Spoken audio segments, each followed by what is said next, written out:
Ya teman-teman, mari kita sharing-sharing lagi. Kali ini soal cockle atau CV joint atau boot drive shaft yang bocor.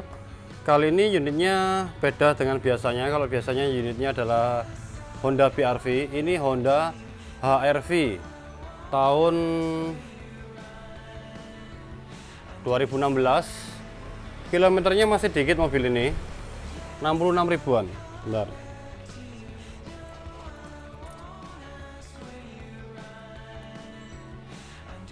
Ya, 66.000, jarang dipakai. Mengeluhkan atau ada saran dari waktu itu sempat ke dealer karena ada masalah rem. Ya, disarankan kalau boot drive shaft atau boot CV joint atau boot cockle yang kiri, sebelah kiri luar ini bocor. Ini Mas. Ini bocor. Bocornya karena apa? Yaitu saya juga kurang paham. Biasanya ya kalau tidak kena gigit binatang, kena benang layangan yang tersangkut, bisa juga ada faktor lain. Ya. Terus yang saya mau bahas kali ini, nanti dilihat aja ini. Oh iya Mas. Saya bukannya ini ya teman-teman, bukannya menyalahkan atau mencari siapa yang benar siapa yang salah. Di sini buat pembelajaran aja. Bila teman-teman punya unit mobil HR-V dan CR-V Mas ya, CR-V gen 3 gen 4 pisan. Iya kayak gini ya.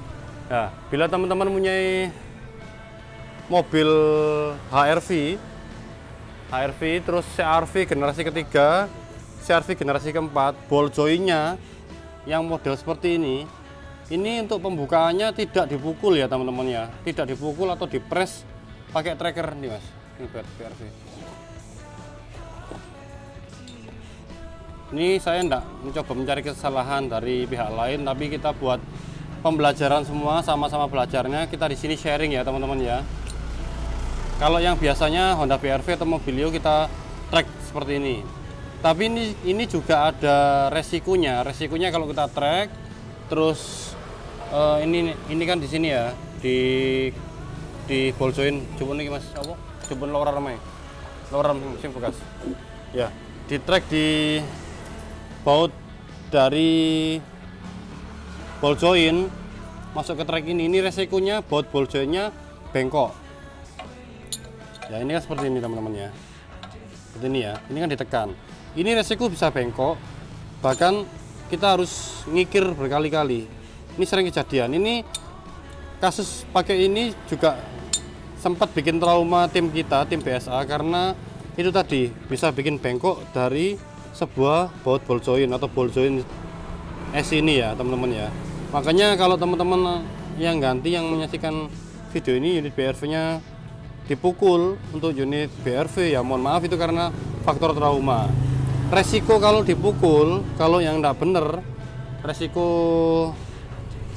kerusakan atau resiko penyebab permasalahan lain adalah biasanya boot cockle atau boot drive shaft atau boot CV joint yang luar itu kena pukul sehingga menyebabkan bocor seperti ini.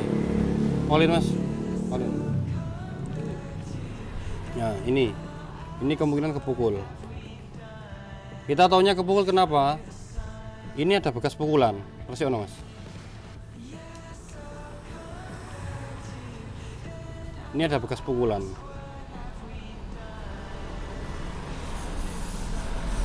Ya, bekas palu ya teman-teman ya. Mana? Lapor Mas.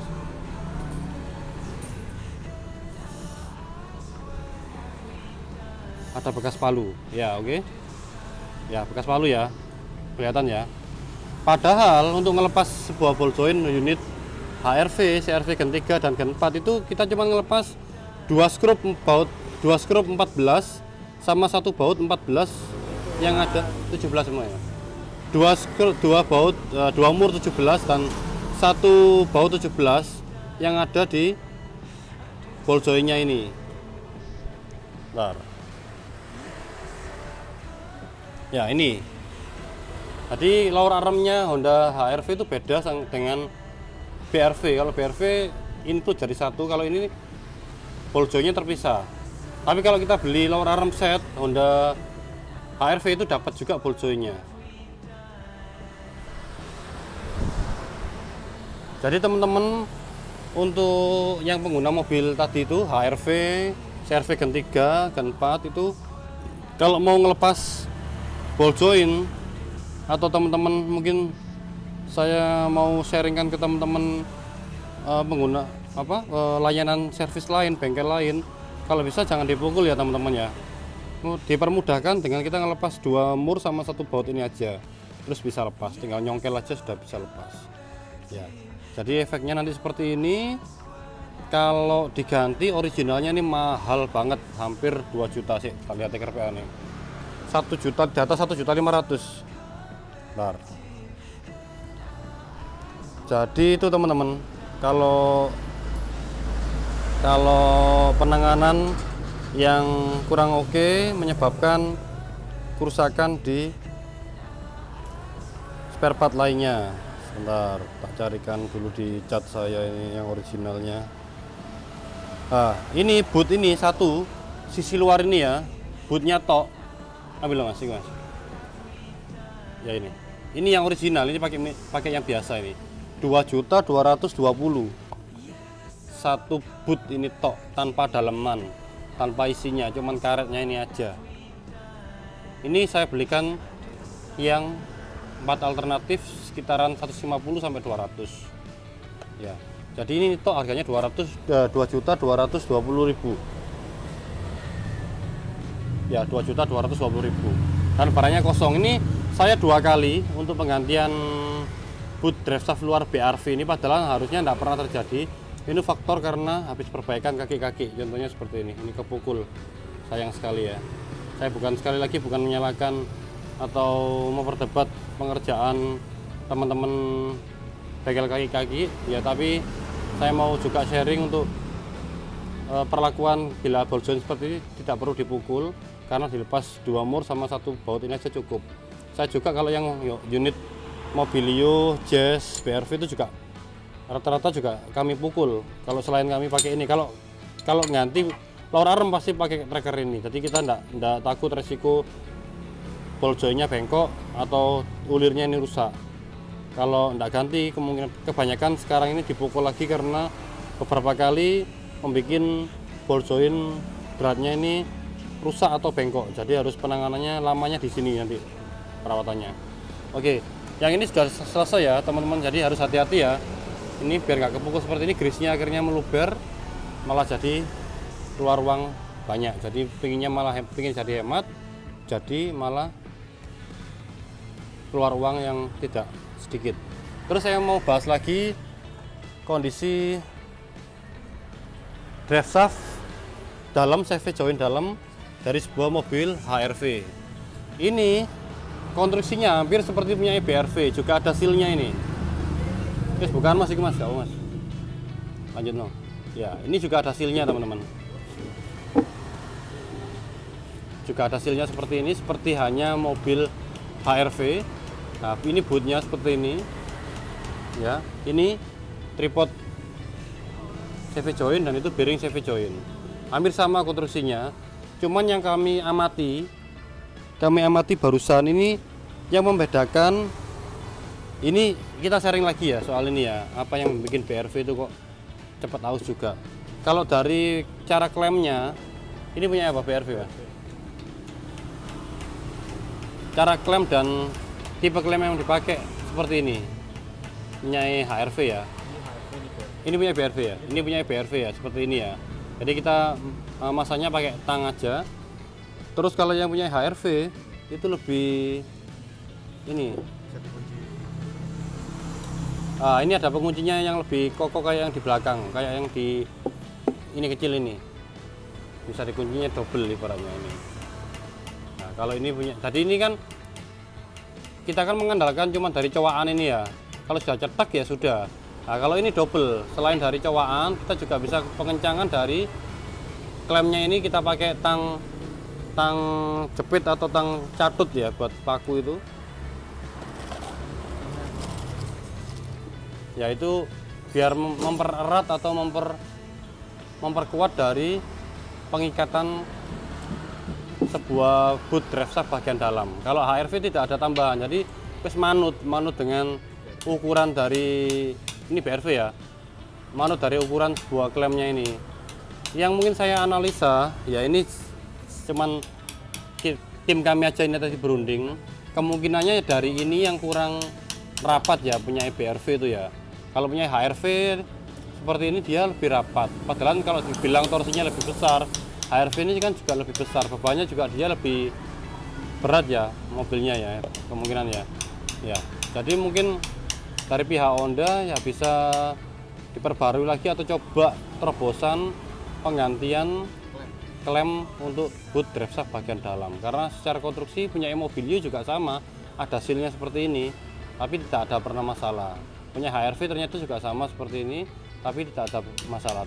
Tapi untuk unit BRV itu banyak sekali masalah yang mengakibatkan pecah dari sobeknya dari seal boot drive shaft dalam, yaitu tadi kemungkinan karena ininya kurang rapat ya, kemungkinan kurang rapat, ini karena gesekan roda berputar, akhirnya bagian dalamnya ini sobek. Kalau BRV tidak karu-karuan, saya nggak habis gantinya itu banyak. Ini klem-klem bekasnya yang lama ini saya simpan seperti ini ya. Itu sebuah analisa embongan dari teman-teman kami ya, yang kami cocok-cocokkan dengan yang pernah kami kerjakan, yang sering kami kerjakan kan penanganan dari boot drive shaft bagian dalam ya, seperti itu. Semoga menambah wawasan juga, dan juga mungkin sebagai ini tips atau sebuah tips untuk memperawat sebuah boot drive shaft bagian dalam. Tapi kalau yang boot drive shaft pengganti biasanya kita juga pakai klem yang seperti ini, kita tarik pakai alat atau pakai tang, atau juga kita biasanya juga pakai tetap yang original untuk unit BRV ya. Tapi kalau HRV tetap pakai yang aslinya. Kembali lagi ke sini, ini sudah lepas. Yang luar juga sama ya modelnya mas ya, klemnya ya. Yang luar sama, ada penguncinya tang seperti ini. Stempelnya habis teman-teman.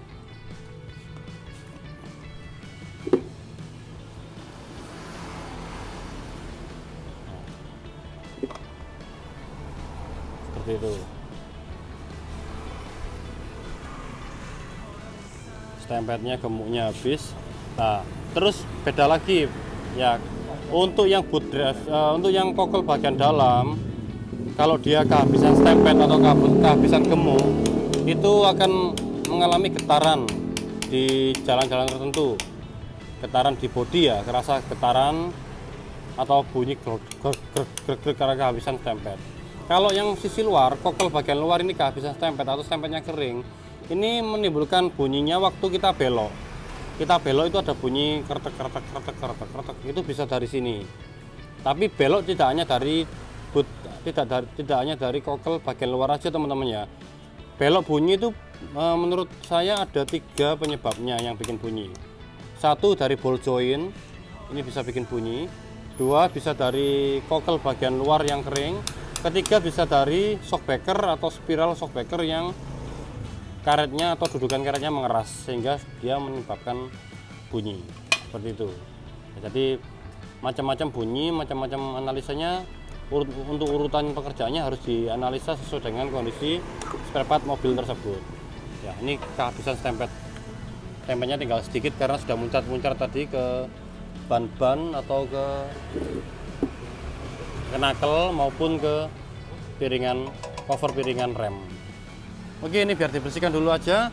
Jadi yang saya mau garis bawahi di video kali ini pembelajaran, bila ball joint model seperti ini teman-teman jangan mukul dari sini, tapi ngelepas dari 2 skrup dan 1 baut ya. Kecuali memang kita ganti ball joint, mau nggak mau harus ngelepas ini, kita harus pakai tracker atau tetap mukul. Dan juga kecuali memang ini kemarin sama bengkel yang sebelumnya di servis atau di press ya, jadi mau nggak mau harus ngelepas dari ball joint ini, otomatis harus mukul ini. Kalau nggak punya tracker sebenarnya, atau trackernya sudutnya sempit nggak bisa masuk, nah harusnya seperti ini. Itu harus mukul seperti itu. Ya, tergantung kasus dan tergantung pengerjaan apa dulu yang mau dieksekusi. Sementara mungkin kali ini itu aja sharing kali ini. Mohon maaf bila ada salah-salah kata. Saya tidak mencari kesalahan atau tidak mencari musuh atau tidak mencari aib untuk teman-teman lain. Kita semua saling belajar. Saya juga sering belajar melihat dari konten-konten YouTube, konten kreator, backer lain untuk mencari tips-tips yang mempermudah pengerjaan kita. Oke, sementara itu aja. Salam seduluran, salam biasa. Terima kasih.